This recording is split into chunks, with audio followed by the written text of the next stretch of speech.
All right, we got a bull down. It's time to tag him. So to legally tag him, we're gonna put it on the hock of the animal and leave the evidence of sex on that particular quarter. So the best way to do it is to actually start your knife cutting with the hide, just like that. You get a little spot started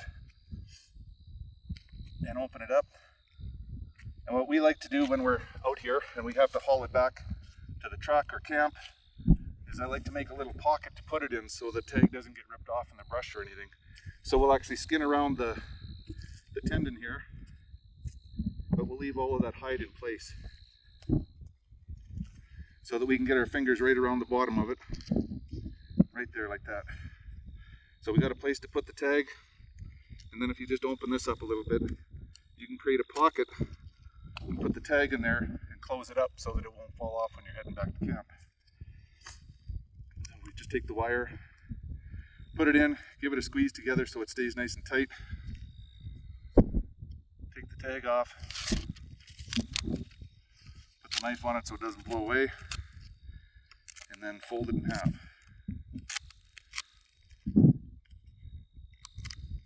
Just like that. So it's got all your pertinent information on one side and your tag number on the other. If it was cold, there's a warm day today, it's September 1st.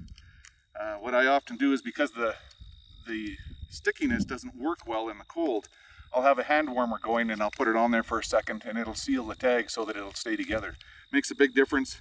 But when you make a little pocket and tuck it in, that tag is now protected. When we go back, we know it's not going to get lost in the bush.